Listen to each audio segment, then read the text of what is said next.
자, 여러분 반갑습니다. 예. 자, 입문 과정의 3주차까지 돌았습니다. 교재로는 34페이지 가겠습니다. 사무소 편입니다. 자, 여러분 사무소 편도 상당히 중요한 단원입니다.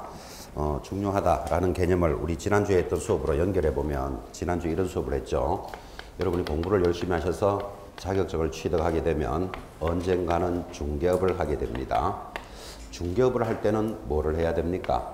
등록을 해야 됩니다. 해서 허가를 받는 것이 아니고 등록이다. 이런 수업이 진행되었고 신, 허, 등 하는 말이 전달되었죠. 자, 지난주에 했던 겁니다. 그러면 등록을 신청합니다. 신청하면 접수하는 곳이 있고 접수가 되면 확인하는 절차를 거쳐서 등록이 되었소 라고 통지를 해주는데 신청한 날로부터 며칠 내로 통지해 줍니까? 7일 내로 서면으로 통지됩니다. 통지가 되면 가서 등록증을 교부받고 그리고 그 등록증을 게시하고 업무를 합니다. 이런 수업이 진행되었죠. 자, 다시 확인해 봅시다. 등록 신청은 아무나 할 수 있는 것은 아니다. 그죠? 누가 합니까? 1. 자격을 취득하고 2. 실무 교육을 이수하고 사무소를 확보하고 신청해라. 들으셨습니까? 그래서 이제 오늘 사무소 문제가 준비되어 있습니다. 이런 자가 접수는 어디 가서 합니까? 사무소가 있는 시장, 군수, 구청장에게 접수를 하니까 우리는 이를 등록 관청이라 한다. 그랬습니다. 접수가 되면 확인하는 것이 두 가지 있습니다. 1번 결격 사유가 있는지를 확인하는데 지난 수업에서 결격 사유는 굉장히 강조했고 이제 오늘 또 수업이 연결되지만 사무소를 담당 공무원이 확인합니다. 확인해서 별일이 없으면 등록이 되었다. 이렇게 통지를 해주죠. 그러면 업무 보정을 설정하고 그리고 등록증을 교부받습니다. 이제 이런 절차가 준비되었고 시험에는 안 나오겠지만 등록증이 교부되면 게시하기 위해서 뭘 하나 사야 되는데 뭘 하나 사야 될까요?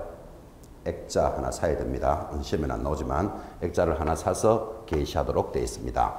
자, 그러면 이 단원에서 이제 중요한 것이 사무소를 확인한다는데 사무소는 어떤 사무소면서 몇 개를 만들 수 있느냐 이제 이런 문제가 생기겠죠. 그래서 교재 34페이지 중개사무소라는 단원에 들어와 있습니다. 중요한 단원이고 매회 출제합니다. 가장 중요한 말이 첫째 줄입니다. 사무소는 몇 개 만들 수 있습니까? 하니까 1등록 1사무소가 원칙이다 했습니다. 줄 딱 끊었습니다. 계속해서 기억하셔야 됩니다. 한 군데 등록하면 사무소는 몇 개 만들 수 있다? 한 개만 설치합니다. 굉장히 중요한 말이죠. 원칙 볼까요? 개업공인중개사는 그 등록관청의 관할구역 안에 사무소를 두 개 이상의 사무소를 둘 수는 없다. 이는 건축물 대장에 기재된 건물인지 여부를 불문한다. 이랬습니다. 이건 또 무슨 소린가 하니까 여러분 밖에 나가보면 텐트나 파라솔을 치고 영업하는 경우가 있다 없다? 있죠. 소위 떴다방 뭐 이런 말 하잖아요. 그러면 그런 사무소는 건축물 대장에 기재된 건물은 아니죠. 아니지만 그것도 뭘로 본다? 사무소로 보니까 그것도 만들면 안 된다. 지금 그 이야기를 하는 거죠. 건축물 대장에 기재된 건물인지를 여부를 불문한다. 그랬습니다. 2번 예외도 중요합니다. 법인인 개업공인중개사는 등록관청에 신고하고 그 주된 사무소 관할구역 외의 지역에 분사무소를 둘 수 있는 것이 예외입니다. 자, 이제 다시 한번 정리할까요? 사무소가 중요하다는데 가장 중요한 말, 한번 이렇게 등록을 하면 영업하기 위해서는 등록해야 되죠. 1등록하면 1사무소가 원칙이다. 절대적으로 사무소는 하나만 갖춰야 됩니다. 그런데 예외적으로 2번 법인인 중개업자는 뭐를 설치할 수 있다? 분사무소를 설치할 수 있다. 우리는 분사무소를 지점이다 이렇게 부릅니다. 그러니까 지점은 누가 만든다? 법인만이 만들 수 있고 이를 예외적인 사항이다 해서 사무소에 관련된 이 두 마디는 꼭 기억해 놓으셔야 됩니다. 자, 기억하라 그랬으니까 하단에도 연결되어 있지만 1등록 1사무소가 원칙인데 이를 위반하면 제재가 뭘까요? 아까 했죠. 텐트나 파라솔 이런 걸 하나 치고 영업하면 1사무소를 위반하게 되면 1년 이하의 징역 1,000만 원 벌금인데 더 중요한 것이 반드시 취소하는 것이 아니고 등록을 취소할 수 있다라는 상대적 취소 사유입니다. 굉장히 중요하게 시험에 잘 나옵니다. 잘 나오고 또 수험생들이 잘 털립니다. 이게 1년 징역 1,000만 원 벌금에다가 받았던 등록을 반드시 취소한다라고 생각하는 사람이 의외로 많다니까요. 취소할 수 있다. 상대적 취소 사유입니다. 이걸 왜 상대적 취소로 걸었냐 하고 물어보니까 사무소가 하나 더 있으면 그것을 철거할 수 있는 시간을 주려고 철거하면 취소 안 들어가겠다. 그런 취지거든요. 그래서 취소할 수 있다라는 상취에 해당합니다. 요거 꼭 정리해 놓으셔야 됩니다. 1등록 1사무소를 위반했을 때의 제재. 시험에 너무너무 잘 나옵니다. 자, 이제 예외적으로 법인은 분사무소를 설치할 수 있답니다. 그래서 이제 분사무소에 관련되는 내용이 하단에 들어옵니다. 분사무소는 어쩌면 제일 중요한 게 1번에 1번. 법인의 분사무소는 주된 사무소가 속한 시, 군, 구를 제외한의 동그라미, 이 제외한이 거의 매번 나올 때마다 포함하여 라고 출제합니다.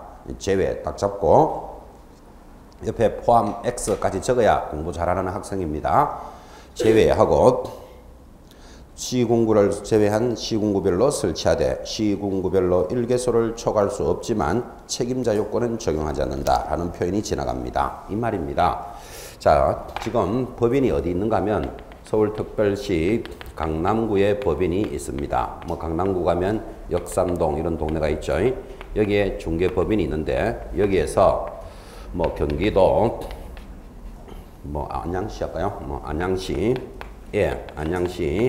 만안구 있습니다. 만안구에 가면 만안동 있겠죠. 여기에 분사무소 지점을 만들고자 합니다. 자, 그러면 분사무소는 몇 개를 만들 수 있습니까? 하니까 주된 사무소 법인이 어디 있다? 강남구에 있죠. 그러면 강남구를 제외하고 각 시, 군, 구별로 일개소를 설치하니까 만안구에 분사무소를 둘 수 있을 것입니다. 지금 이 두 마디를 딱 들어보면 이 지문이 이해가 돼야 되죠. 자, 우리나라에 정확하게 시, 군, 구가 정확한 건 아닙니다. 그냥 100개가 있다고 칩시다. 이 조문을 이해한 사람은 분사무소는 이론상으로 몇 개까지 만들 수 있을까요? 답은 99가 나와야 된다고. 한 개가 어디 갔죠? 한 개는 주된 사무소가 있는 곳은 제외해야 되니까 됐죠. 그런데 시험 지문에서 주된 사무소를 포함하여 라고 나오면 분사무소 몇 개 만들어야 된다? 100개까지 만들 수 있다는 모양이 돌아올 수 있죠. 그래서 여러분들은 99개 하는 말을 기억해 놓으셔야 됩니다. 그래서 지금 조문이 이해가 됐고 이때 분사무소 책임자는 누구로 둬야 된다? 공인중개사로 책임자로 둬야 된다. 그렇습니다. 자, 오른쪽에 설치 절차 가장 중요한 말이 들어옵니다. 뭐 거의 시험에서 빠질 수 없는 부분이죠. 오른쪽에 2번에 1번 분사무소 설치 신고하여 주된 사무소를 관할하는 등록관청에 제출합니다. 주된 사무소 동그라미. 앞으로 여러분들은 분사무소에 관련되는 내용은 모두 어디서 처리한다? 주된 사무소에서 처리한다. 우리말로 하면 지점에 관련되는 것은 본점에서 처리한다. 그 말이겠죠. 무조건 기억하셔야 됩니다. 그 지점에 관한 것은 전부 본점에 가서 설치 신고합니다. 자, 이야기가 이해되는지를 다시 하나 또 물어봅시다. 하단에도 들어오지만 안양시 만안구에 분사무소를 두려면 이제 분사무소 설치 신고는 강남에 가서 합니다. 강남에 가서 하는데 그때 수수료를 내야 되는데 수수료는 안양시가 있는 조례로 수수료를 낼까요? 강남구 조례로 낼까요? 이렇게도 물을 수 있습니다. 답이 뭘까요? 무조건 강남구 조례입니다. 분사무소에 관련되는 내용은 전부 어디서 처리한다? 본점에서 처리한다. 요거 기억해 놓으셔야 된다. 그죠? 밑에 하단에도 그 내용이 연결되어 있고. 자, 이제 사무소에 관련되는 세 번째 문제가 공동사무소입니다. 이번에 법도 개정돼 들어왔고. 자, 사무소에 관한 세 번째라는 게 첫 번째는 사무소 하나만 만들어야 된다. 이거 공부했고. 두 번째는 법인은 분사무소를 만들 수 있다. 그럼 세 번째가 이제 공동사무소까지 돌았습니다. 공동사무소를 만들 수 있는데 공동사무소는 항상 여러분 그림부터 그리고 이해를 합니다. 그림이 이겁니다. 여러분 안 그려도 되죠? 자, 개업 공인중개사는 사무소를 몇 개 갖추라 그랬죠? 딱 하나만 두고 영업하라 그랬습니다. 그래서 개업 공인중개사가 자기 직원들을 데리고 일하고 있습니다. 그런데 이 사람하고 친한 개업 공인중개사가 야, 같이 좀 하자 하고 들어옵니다. 이 사람도 직원들을 데리고 오겠죠. 자, 그러면 2명이 와도 되고 3명이 와도 되고 이제 숫자에는 제한이 없는데 공동사무소라는 그림을 이렇게 딱 그려놓고 보니까 사무소는 몇 개다? 하나밖에 없는데 개업 공인중개사들 여러 사람이 사용을 하는 게 공동사무소입니다. 자, 그림을 딱 보고 이렇게 하면 어떤 점이 좋을까요? 여러분 딱 보는 순간 경비를 절감할 수 있다. 동의하시겠습니까? 혼자 사는 것보다는 경비가 절감되고 또 일하는 부분도 혼자서 뭐 물건을 받고 고객을 관리하는 것보다 여러 사람이 하게 되니까 업무가 더 효율적이겠죠. 그래서 공동사무소라는 게 형성이 됩니다. 이 공동사무소를 예전에는 합동사무소다 그랬습니다. 지금은 이제 공동사무소 이렇게 부르고 밖에 나가보면 법원 앞에 변호사 합동사무소, 법무사 합동사무소 이런 거 보이시죠? 이 개념하고 똑같습니다. 공동사무소입니다. 자, 이 공동사무소는 그 첫째 줄에 보면 설치 목적, 개업 공인중개사는 그 업무의 효율적인 수행을 위하여 다른 개업 공인중개사와 사무소를 공동으로 사용하여야 한다, 할 수 있다, 할 수 있다부터 짚으셔야 됩니다. 그래서 공동사무소는 반드시 설치하라 하면 틀린다라는 것도 체크하셔야 되겠다. 그죠? 할 수 있다. 설치 방법 돌았습니다. 2번. 이때 공동으로 사용하고자 하는 개업공인중개사는 개설 등록 앞에 번호 1번 답니다. 1. 개설 등록 또는 2번 답니다. 사무소 이전 신고 번호 2개 달아놓고 하는 때 사무소 사용할 권리가 있는 다른 개업공인중개사의 승낙서를 첨부하여야 합니다. 이게 설치하는 방법입니다. 자, 그러면 공동사무소 어떻게 설치합니까? 하면 방금 해주셨죠. 이 개업공인중개사가 자기 사무소가 있던 개업공인중개사니까 이쪽으로 뭐를 한다? 사무소를 이전해서 만들어질 수도 있고, 이 개업공인중개사는 완전 생초보입니다. 생초보 개업공인중개사가 혼자서 직원들 데리고 일을 하려니까 좀 무섭잖아. 그죠? 그러니까 잘하고 있는 친구 집에 친구 사무소로 야, 나는 이쪽으로 뭐를 하겠다? 등록을 하겠다. 이렇게 해서 공동사무소가 만들어집니다. 지금 그림까지 그려가면서도 강조하는데 매해 모의고사 등을 쳐보면 수험생들이 잘 틀리는 부분, 공동사무소를 설치하고자 할 때는 설치신고서를 제출해야 된다. 이런 문제에 걸려든다니까요. 설치신고서라는 말이 있다 없다? 없어요. 이전 신고를 해서 모이거나 아니면 그쪽으로 등록을 해서 모이지 별도로 설치신고서라는 말이 없단 말이에요. 그래서 지금 번호를 1번, 2번을 달았고 두 가지 방법이다. 지금 그랬잖아요. 자, 그러면 설치신고서라는 말이 없다. 그렇게 예고했으니까 이런 말도 말 안 되겠죠. 공동사무소는 대표자가 뭐 일괄하여 신고할 수 있다. 이런 말도 무조건 X죠. 대표자라는 말도 없다. 각자 그냥 이전신고서 장소만 공동으로 활용하는 거예요. 그죠? 요 개념이 아주 중요합니다. 그리고 내려가면 3번 운영의 제한인데 한마디로 이 말이죠. 이 내용은 장소만 공동으로 활용해서 경비를 활용하고 또 업무를 효율적으로 하는 데 목적이 있지 어떤 책임을 같이 지는 데 있는 게 아닙니다. 그러니까 이 중개보조원이 잘못했다. 그러면 우리 중개보조원이 한 행위는 개업공인중개사가 한 것으로 본다 할 때 책임은 그를 고용한 사람이 책임지지 공동사무소, 개업공인중개사 모두의 행위로 본다. 그러면 틀립니다. 지금 무슨 말 하는가 하면 모든 책임은 각자가 부담한다. 지금 그런 뜻이에요. 그죠? 장소만 공동을 활용합니다. 그래서 운영의 제한 정리하셨고. 자, 그러다 보니까 이런 문제가 생겼죠. 예전에는 이렇게 공동사무소가 만들어질 때는 법인은 법인끼리, 개업공인중개사는 공인중개사끼리, 부칙육조는 부칙육조끼리가 있었는데 지금은 그때는 끼리가 구성을 할 수 있었지만 지금은 법이 개정되어서 안끼리도 가능하다. 여기까지도 기억해 놓으셔야 됩니다. 느낌 뭡니까? 공인중개사와 부칙육조도 되고 부칙육조와 법인도 되고 끼리에서 지금은 뭘로 바뀌었다? 안끼리도 가능하다까지 입력을 딱 합니다. 자, 그러면 시험에서는 안끼리 가능합니까? 이렇게 묻지는 않겠죠. 개업 공인중개사들이 혼합하여 구성할 수 있다. 요거 기억해 놓으셔야 됩니다. 그렇게 해서 지금 하단에 전달이 되어 있고 거기 하나 넘어가면 그런 목적이 전달되어 있죠. 공동사무소의 운영 별표입니다. 자, 공동사무소는 업무의 효율적인 수행과 사무실의 공동활용의 목적이 있을 뿐이므로 개업 공인중개사가 중개 업무를 수행함에 있어서 부담해야 되는 각종 의무와 책임은 줄 것입니다. 개업 공인중개사별로 각각 부담한다. 라는 내용이 아주 중요합니다. 모든 책임은 각자 부담합니다. 자, 공동사무소 괜찮죠? 제가 이제 이 공동사무소 단어만 오면 항상 여러분한테 이렇게 전달했습니다. 우리나라 사람들은 왜 동업하면 별로 안 좋다 이런 말 많이 하시죠. 왜 그럴까요? 왜 동업하는 게 안 좋다 그래요? 동업하는 것도 좋은 점도 많습니다. 여러분 어떤 사업이나 어떤 일을 할 때는 혼자서 사무실 구하고 혼자서 자금을 투입하고 혼자서 일한다는 게 쉬운 이야기는 아니잖아요. 많은 자금도 필요하고. 그런데 여러 사람이 모여서 동업을 하게 되면 부담은 줄어들잖아. 그죠? 부담은 줄어들고 또 좋은 부분도 많은데도 불구하고 우리나라는 동업은 별로 안 좋다 이런 이야기를 합니다. 왜 그런가 하면 결국은 좋았던 부분보다 나중에 가면 계산하는데 서로 차이가 나니까 마지막에는 안 좋게 헤어지더라고요.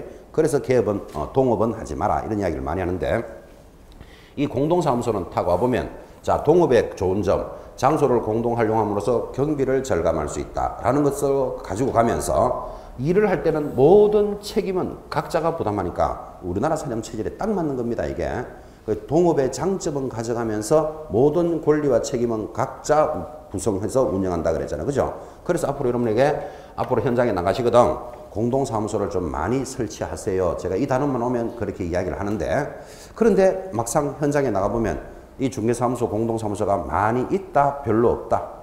여러분 한번 나가서 보시기 바랍니다. 거의 없습니다. 있기는 있습니다. 가끔씩 저도 확인하는데 거의 없습니다. 그래서 제가 졸업생들한테 이야기했겠죠. 공동사무소는 이런 좋은 점이 있는데 왜 밖에 나가서 설치를 안 하느냐 하고 물어보니까 거기 일하고 계시는 분들이 중개업을 할 때는 이 공동사무소 즉 동업이 별로 안 맞더라 그래요. 왜 그런데 이러니까 이렇게 장소를 공동으로 활용해서 서로 업무를 효율적으로 하는 게 좋겠지만 이 중개업의 특징이 내 물건을 가지고 고객을 찾아오라 그랬는데 찾아오라는 고객은 안 찾아오고 내 물건 가지고 갔다 뭐 이제 이런 평가들이 나오고 이런저런 사연으로 동업이 좀 이게 현실적이지 않더라 이런 이야기를 많이 하던데 제가 그 이야기를 또 가만히 들어보면 서로 신뢰를 못하기 때문에 그런 말이 만들어지는 거예요. 그죠? 그래서 이 공동사무소를 설치할 때는 밖에 현장에서 일을 하면서 자 우리 지금부터 서로 신뢰하면서 공동사무소를 만들어 보자 이러면 잘 신뢰가 형성이 안 된다니까요. 그런 신뢰라는 것은 이해관계가 없을 때부터 만들어져야 되는 거예요. 그럼 이해관계가 없을 때가 언젠데 하면 공부할 때예요. 공부할 때. 이렇게 공부할 때 여러분이 이렇게 공부를 하다 보니까 신뢰라는 게 저분은 참 성실하구나. 결석도 안 하고 열심히 공부하는구나. 또 커피도 한 잔씩 잘 돌리는구나. 등등. 그때부터 신뢰가 쌓여야 되지. 이게 사회에 나와가지고 중개업을 하면서 자 지금부터 우리 신뢰 쌓자 이러면 안 된다니까요. 그래서 이해관계가 없을 때부터 신뢰를 잘 쌓아 놓으셔야 돼요. 그래서 커피만 딱 마시고 혼자 집에 갔다 나중에 저 사람하고는 공동사무소 안 해 이래 되잖아요. 지금 이게 그죠?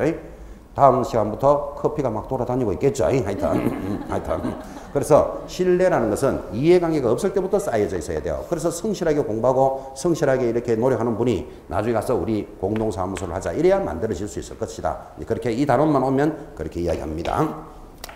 자 내려가서 이제 이번에는 사무소 문제로서 네 번째입니다. 사무소 이전이라는 절차죠. 사무소 이전 출제 안 할 수가 없겠죠. 자 사무소 이전 신고 일반하여 신고 기한이 들어오는데 어쩌면 첫째 줄이 제일 중요합니다. 개업 공인중개사는 사무소를 지금부터 줄 것입니다. 이전한 때는 줄 거놓고 밑에다가 이전할 때 X 표시해 보십시오. 이거 강조해도 못 찾아내는 사람도 있습니다.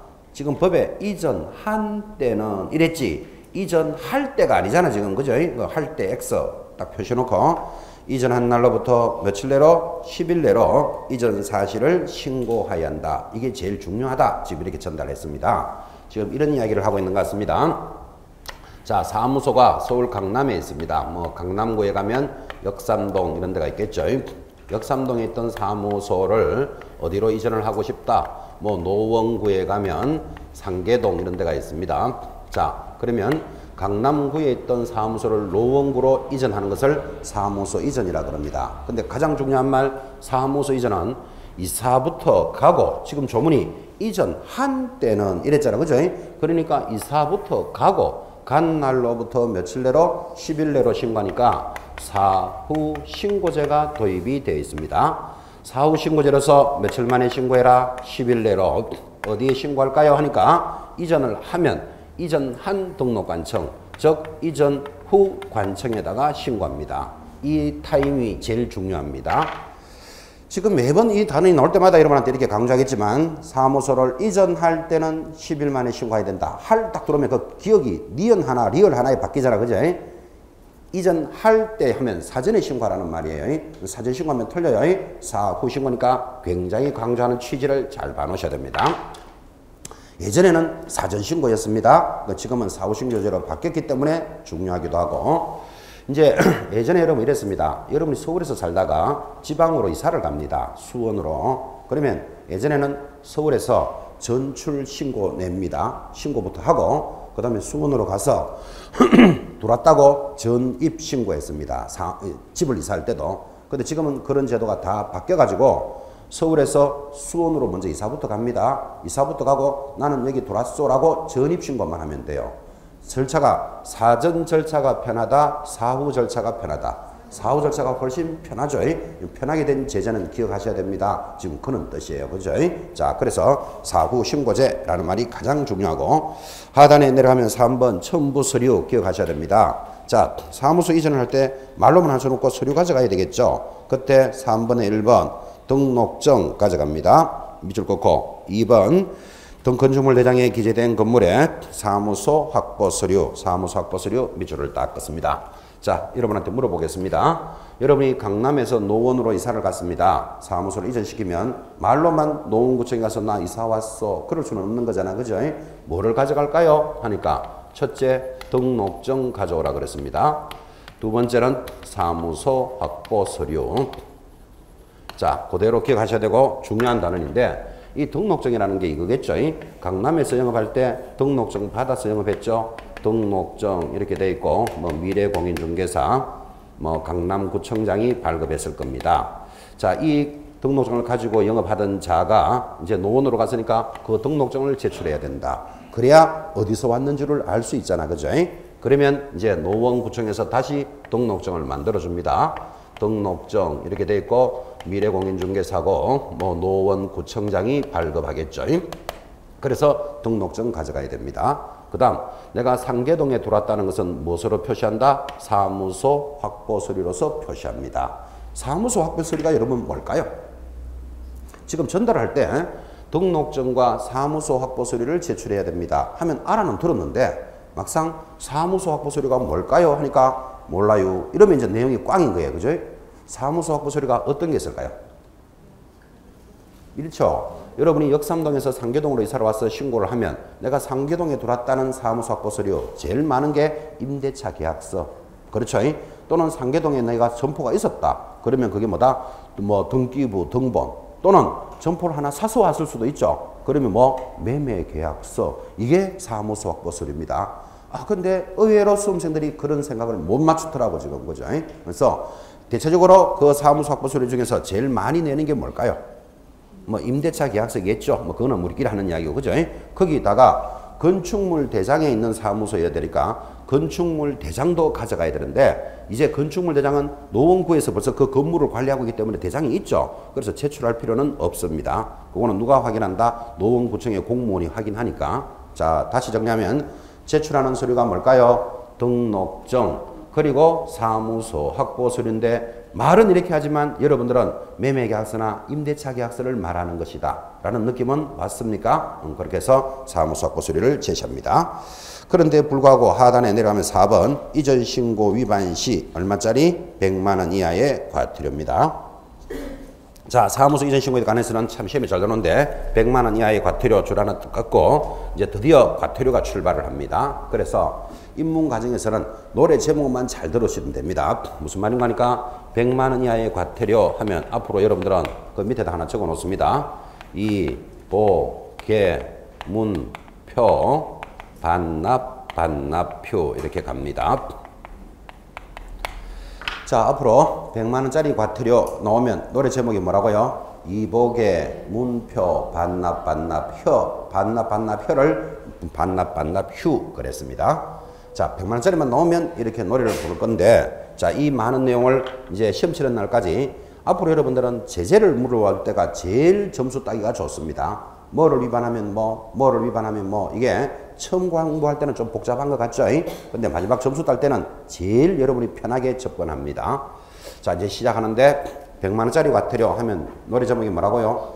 이복의 문표 반납 반납휴 잡아놓고 이 동그라미 딱 해놓습니다. 자, 이가 뭘까요? 지금 하고 있잖아. 그죠? 이전 신고 위반은 100만 원짜리다. 그렇게 천천히 따라갑니다. 나머지 것들은 뭔데요? 나올 때마다 반복하겠죠.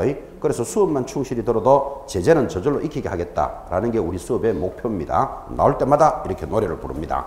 그러니까 별도로 암기해야 될 이유 있다 없다? 없어. 수업만 잘 들어도 저절로 따라가게 만듭니다. 자, 오늘은 일단 뭐만 동그라미 한다? 이 동그라미 해놓고 이가 뭐다? 이전 신고 위반. 그거 하나만 체크하시면 되겠죠? 들어올 때마다 갑니다. 자, 내려가면 관할구역 내에서의 이전 지금 됐고, 오른쪽 관할구역 밖에서의 이전이 들어오는데, 관할구역 내나 밖이나 내용은 전부 다 똑같습니다. 그러면 내나 밖이나 똑같다라는 말은 일단 여러분한테 이렇게 전달을 해보죠. 자, 지금 관할구역 밖으로 갔죠. 강남에서 노원으로 갔다. 어떻게 신고하라 그랬죠? 이사부터 가고 10일 내로 이전 후 등록관청에 신고해라. 가져가는 서류는 등록증, 사무소 확보 서류 지금 이랬잖아요. 그런데 사무소를 강남에서 노원으로 갈 수 있지만 강남구 역삼동에서 강남구 거기 또 무슨 동이 있습니까? 소동 있다 치다. 그래서 서초동, 서초구지 싶은데 어쨌든 강남구 서초동 하면 서초구니까 안 돼요. 청담동 좋다. 청담동 해야 된다. 자, 그러면 강남구에서 노원으로 관할구역 외로 갈 수도 있지만 강남구 역삼동에서 청담동으로 갈 수도 있잖아. 그죠? 그럼 관할구역 내로 갔을 때도 절차는 똑같아. 어떻게? 이사부터 가고 간 날로부터 며칠 내로? 10일 내로 똑같죠? 그리고 이전 등록관청에 신고하는데 제출하는 서류도 등록증. 왜 등록증 가져간다? 여기 역삼동에서 있는 주소를 청담동으로 바꿔야 되잖아. 그죠? 그러니까 등록증, 청담동의 사무소에 관청하는 서류 모든 절차가 똑같습니다. 그래서 관할구역 외로 가나 내로 가나 서류도 똑같고 날짜도 똑같고 위반하면 제재도 똑같습니다. 다 똑같은데 다른 게 하나 있다니까요. 뭐가 다르다? 내려가면 3번의 서류 송부입니다. 자, 서류 송부라는 말은 이 말이죠. 3번에 1번 줄 것입니다. 사무소 등록대장 줄 거고 2번 개설 등록할 때 신청 서류 몇 줄 것입니다. 최근 1년치 1년의 동그라미 행정처분 서류 및 절차가 진행 중인 경우에 관련 서류인데 자, 여러분한테 물어보겠습니다. 우리 좀 전에 이제 다 같은데 관할구역 외로 갈 때 다른 게 딱 하나 있습니다. 뭐가 다른가를 이렇게 이야기합니다. 역삼동에서 상계동으로 관할구역 외로 왜 이사 갔을까요? 왜 갔을까요? 하면 답은 가고 싶어서 잘 될 것 같아서 가는 게 기본이죠. 그런데 이런 사람이 있습니다. 역삼동에서 뭔가 중개업을 하다가 위반을 했거든. 위반을 하면 정지나 취소가 나올 수 있겠죠. 요거를 피할 목적으로 이전하는 자도 있습니다. 보통 이전은 왜 한다고요? 가고 싶어서 잘 될 것 같아서 이렇게 이전하는 게 원칙인데 위반한 자가 위반한 사실을 피할 목적으로 이전하는 자가 있다니까요. 자, 그러면 이 사람은 노원구로 돌아가지고는 나는 노원에서는 잘못했는 거 없다. 그러면 정지나 취소를 안 시킨다면 적발된 자들은 전부 이사만 가면 다 해결된다. 이런 문제가 생기잖아. 그죠? 그래서 이전 전의 등록관청에서 위반한 것을 누가 처벌해야 된다? 이전 후 등록관청이 처벌하려면 관련되는 서류가 들어와야만 처벌할 수 있겠죠. 그래서 관할구역 내에서는 서류를 보내준다라는 말이 있다 없다? 없지만 관할구역 외로 갈 때는 이런 세 가지 서류를 보내주는 게 차이점이에요. 자, 그런데 시험에서는 이렇게 나왔습니다. 여러분들은 지금 송부하는 서류, 지금 개설 등록 신청 서류, 신청할 때 서류, 등록 대장, 1년치 행정처분 서류 이런 걸 지금 체크하셨지만 시험에서는 사무소 이전할 때 제출하는 서류 이거죠. 등록증, 사무소 확보 서류와 송부하는 서류는 동일하지는 않다. OXO 그 문제에서 크게 이렇게 물어요. 우리는 공부할 때 이것을 송부한다. 지금 이렇게 줄을 껐지만 제출하는 서류와 송부하는 서류는 동일하지는 않다. 이 정도는 이해하시겠죠? 그죠? 큰 줄기를 잡으셔야 됩니다. 그리고 여기 이왕이면 최근 1년치라는 1년에다가 동그라미를 딱 해놓고 우리 중개사법은 3년이라는 말이 너무너무 많이 나오기 때문에 3년치 행정처분 서류하면 틀려요. 최근 1년치의 행정처분 서류입니다. 이 서류를 왜 보내줘야 된다 그랬죠? 여기서 위반한 사실을 가지고 와야 처벌을 할 수 있으니까. 그래서 취지가 처벌을 여기서 한다는 개념에서 1년치 행정처분 서류가 들어온다까지 체크하셨습니다. 하단에 분사무소 이전도 똑같습니다. 분사무소 이전도 똑같다라는 말은 이 말이겠죠. 자, 분사무소가 강남에 있었습니다. 그 지점을 노원구로 옮기고자 하면 이사부터 가고 간 날로부터 10일 내로 신고한 날은 다 똑같은데 차이 나는 게 딱 하나 있죠. 분사무소는 어디로 이전하더라도 모두 어디에 신고한다? 제일 하단입니다. 주된 사무소 소재지를 관할하는 등록관청에 신고합니다. 그게 제일 핵심이죠.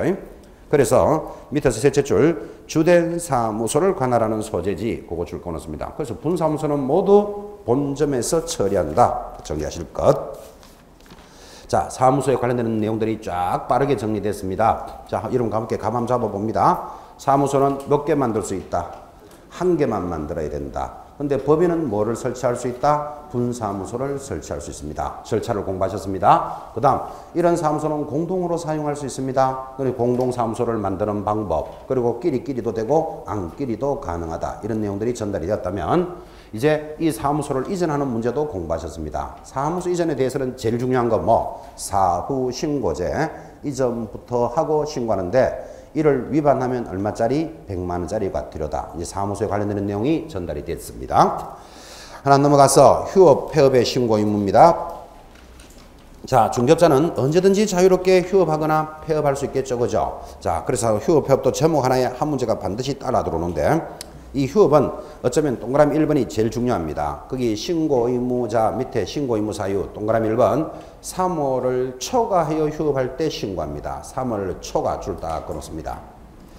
자, 이게 참 중요하다고 이야기하는데도 불구하고 이 3월을 초과를 못 찾아냅니다. 지금 중요하다고 강조하고 있는데 줄 꺼놓고 일단 내려가면 3번 신고 방법 신고서에 줄 것입니다. 등록증을 첨부하여 등록관청에 언제까지 신고해야 됩니까? 미리 신고해야 한다. 미리 신고해도 동그라미.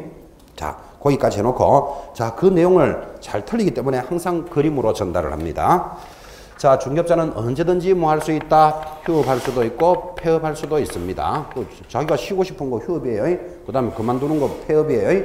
뭐 언제든지 휴업, 폐업할 수 있는데 이것을 잘 전달하려고 그림으로 그린다고요.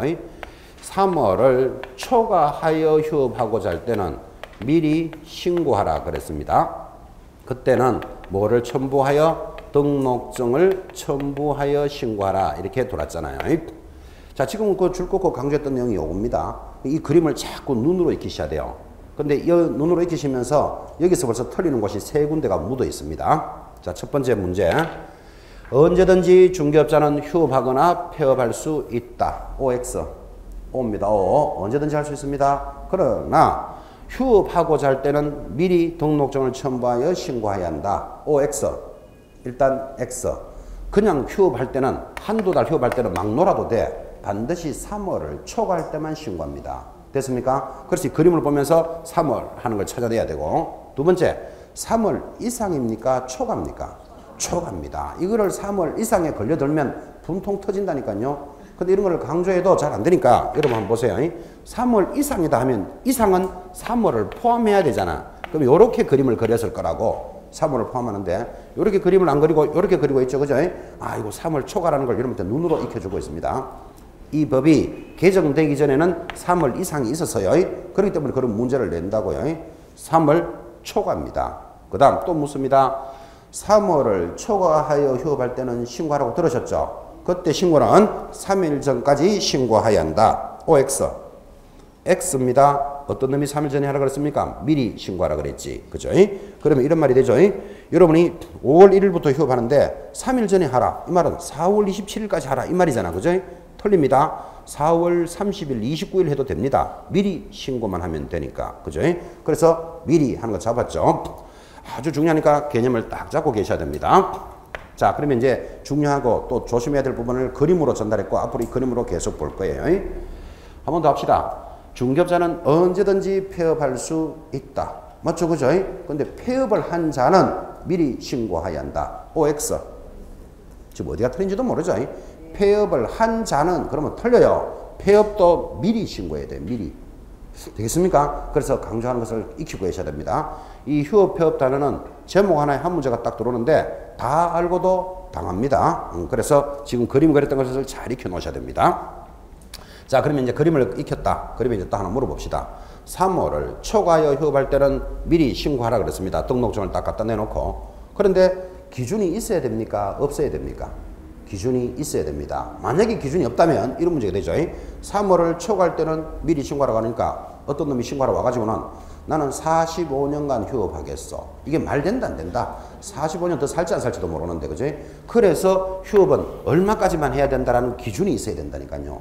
이런 기준을 안 달아놓으면 나는 30년 휴업할게, 100년 휴업할게, 이게 말도 안 되는 소리가 나오잖아요, 그죠? 그래서 기준이 하단에 갖다 붙습니다. 휴업기간의 제한, 제일 밑에 줄입니다. 휴업은 얼마를 초과할 수 없다? 6개월을 초과할 수 없다. 그래, 이런 기준이 있어야 되겠구나. 느낌을 가지셔야 되죠.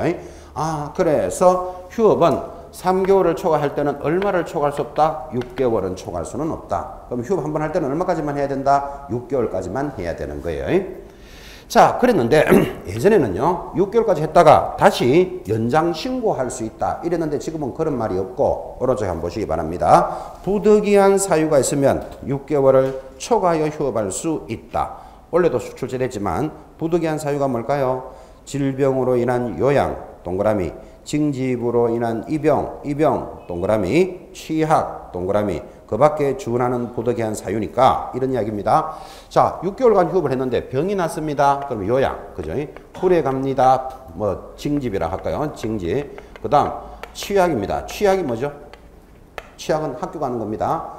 개업 공인중개사가 중개업을 하다가 부동산에 대해서 공부를 좀 더 하고 싶다. 그러면 대학원에 가야 되겠다. 그럼 대학원이 2년 코스인데 6개월만 휴업하라. 그러면 학교 못 간다 이 말하고 같잖아 지금, 그죠? 그래서 이런 부득이한 사유가 있으면 뭐 해주겠다? 변경 받아주겠다. 그죠?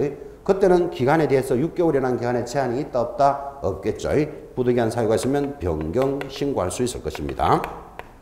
요양, 징집, 취약도 한 2번쯤 시험 나왔어요. 부득이한 사유. 그죠? 이렇게 가볍게 떴습니다. 자, 좀 이따 또 교재를 보고 다시 확인하겠지만 이렇게 휴업이 일어나는데 여러분 딱 보다시피 휴업이라는 것은 언젠가는 다시 영업을 하겠다는 뜻이잖아. 그죠? 그러면 부득이한 사유가 없으면 여기서 휴업이 끝났을 것이고 이런 사유가 있으면 이제 여기서 끝났겠죠. 그럼 끝났으면 그냥 끝났다고 바로 영업하는 게 아니고 반드시 재개업 신고를 해야 됩니다. 물어봅시다. 그럼 휴업이 끝났으면 바로 영업하러 가지. 왜 신고해야 될까요? 왜 신고해야 된다? 등록증을 첨부해 놨으니까 이걸 돌려받고 해야 될 거 아니에요. 그죠? 그래서 등록증을 돌려받기 위해서 재개업 신고를 반드시 해야 되는데, 자, 하단 재개업 신고 의무 하단 내려옵니다. 재개업 신고 1. 개업 공인중개사가 휴업 신고를 한 후 재개업을 하고자 하는 경우에는 휴업 기간이 만료되기 전이라도 재개업할 수 있지만 재개업하기 전에 등록관청에 재개업 신고를 해야 한다. 재개업 신고의 줄 딱 끊었습니다. 이렇게 해서 재개업 신고를 딱 하면 큰 2번 제일 밑에 놓으면 등록증의 반환. 자, 재개업 신고를 받은 등록관청은 반납받은 등록증을 언제까지 반환해 줍니까? 적시 반환해 준다. 적시의 동그라미. 이거를 지금 숫자들이 막 보이니까 7일 내로 반납한다. 6일 내로, 3일 내로 이러면 틀려요. 적시 바로 딱 돌려줘야지 그 사람이 가서 바로 일할 수 있다라는 취지도 잘 이해해 보시고. 자, 그 다음에 이것에 대한 제재가 교재 이제 그 위반에 중간중간에 들어왔지만 이 제재가 2개가 있기 때문에 반드시 그림으로 기억하셔야 됩니다. 그림이라는 것은 이겁니다. 자, 3월을 초과할 때는 미리 신고하라 그랬죠. 그러면 한두 달은 막 놀아도 된다. 신고 안 해도 된다. 그런데 3개월이 딱 넘어가면 반드시 신고해야 되잖아. 그죠? 요거 위반하면 제재가 뭘까요? 하니까 100만 원짜리 과태료가 지나갔습니다. 그런데 100만 원짜리 과태료를 매겼습니다. 휴업 신고 안 하고 놀고 있기 때문에. 그런데 100만 원짜리 과태료를 탁 매기니까 개업 공인중개사가 나 가진 게 돈밖에 없다. 시원하게 100만 원 내버립니다. 100만 원 시원하게 내고 계속 신고 안 들어온다. 그럼 이건 취지가 잘못됐잖아 지금. 그죠? 그래서 제재가 6개월이 상 넘어가면 이제는 영업을 취소시킬 수 있다라는 상대적 취소 사유로서 휴업에 관련된 것은 제재가 이렇게 2개가 딱 붙는 거예요. 아, 그래야 될 이유가 있구나라는 느낌을 딱 가지셔야 돼요. 자, 다시 휴업 폐업 신고 위반하면 제재가 뭐다? 100만 원짜리 과태료다. 그런데 100만 원 시원하게 내고 신고 안 하고 있다니까 지금도. 그죠? 그러면 6개월이 딱 넘어가면 하나가 딱 더 붙는 거예요. 영업을 취소할 수 있다. 상대적 취소 사유가 딱 붙습니다. 자, 그렇게 기억하시면서 100만 원짜리 과태료 나왔습니다. 줄 딱 꺼놓고 항상 그 100만 원짜리 책에는 거기 있죠. 책에 38페이지 있습니다. 밑에 38페이지 하단에 5번 위반시 제재 찾았습니까? 그 100만 원짜리 과태료 줄 딱 꺼놓고 옆에다가 노래 제목이 뭘까요? 이보개 100만 원짜리만 넣으면 이보개 들어갑니다. 이보개 문표 반납 휴 또 한번 적어놓고 자, 이복의 문표 반납 휴. 그럼 문표 반납 안 하면 100만 원짜리구나. 이렇게 기억하시면서 자, 어디 동그라미 해야 될까요? 휴에 동그라미 해야 되겠죠. 휴업 신고 위반은 100만 원짜리다 라는 것을 나타냅니다. 배웠던 거 확인합시다. 앞에 이가 뭐였죠? 이전 신고 위반. 그렇게 이제 하나씩 확인해 가는 거예요. 나머지 것들도 올 때마다 확인할 겁니다. 올 때마다. 그래서 이복의 문표 반납 휴까지 전달됐고, 앞으로 휴업 폐업에 대해서는 이 그림으로 기억하셔야 돼요. 그런데 이 휴업 폐업 신고가 왜 시험에서 무조건 내야 되는가 하면, 여러분 밖에 나가보면 이런 이야기 들은 적 있습니까? 중개사무소가 다방보다 많다더라. 이런 말 들어본 적 있습니까 혹시? 이제 그만큼 많이 만들어져 있다 이런 뜻이에요. 그런데 중개사무소가 다방보다 많더라. 제가 이런 말을 듣고는 진짜 이렇게 버스 타고 가면서 한번 살려봤어요. 다방 하나 둘 셋, 중개사무소 하나 둘 셋 넷, 많구나 이렇게 살려봤는데, 사실은 중개사무소가 다방보다 많다 할 때 다방이 별로 없어요. 여러분 나가면 지금 여러분들이 누구하고 이야기하다가 언제 무슨 다방에서 만납시다 이러면 안 봐도 얼굴이 50 넘은 사람들입니다. 지금 40 미만인 사람들은 다방이란 조차도 잘 모릅니다 지금. 그러니까 다방이 옛날보다 많이 없고, 그러니까 상대적으로 중개사무소가 많이 보이고, 그 다음 중요한 게 그 잠자는 점포가 있습니다. 중개사무소가 대표적으로 휴업사무소도 아니고 잠자는 사무소가 있는데, 왜 잠을 자는가 하면 대표적으로 부칙육조인 이런 사람들입니다. 부칙육조인 사람들은 한번 폐업하면 다시 만들지는 못한다 그랬잖아요. 그러니까 안 하려면 폐업을 해야 되는데 나중에 경기가 좋아지면 다시 해야 되거든. 그러니까 하는 것도 아니고 안 하는 것도 아니면서 사무소만 유지하고 일하는 점포도 굉장히 많아요. 이런 것들이 많이 있으니까 이제 다방보다 많다 이런 이야기가 나오는 거예요. 그러면 이 휴업 폐업은 여러분들이 자연스럽게 이렇게 휴업 폐업으로 듣지만 이게 잠자는 사무소를 처리하는 그런 단원이에요. 잠자는 사무소라는 말은 이거겠죠. 자, 휴업하고 싶으면 3개월을 초과할 때는 휴업신고 하라 그랬죠. 그 휴업신고 안 하고 있다. 6개월이 지나면 그 영업을 어떻게 해버린다? 취소할 수 있도록 딱 만들어 놓은 거예요. 잠자는 점포를 처리하는 기준이 돼요. 그래서 이 휴업 폐업 단원이 시험에서 잘 나오는 겁니다. 일하는 것도 아니고 안 하는 것도 아니고 어영부영 3개월 동안 그냥 있으면 어떻게 100만 원짜리, 6개월이 넘어가면 점포 문 닫게 만들겠다. 그런 취지예요. 그런 취지에서 이런 내용들이 중요합니다.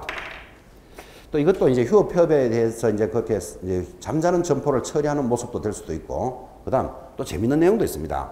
여러분이 이제 중개 현장에서 중개업을 하시다 보면 매년 한 4월, 5월쯤에는 감독 나옵니다.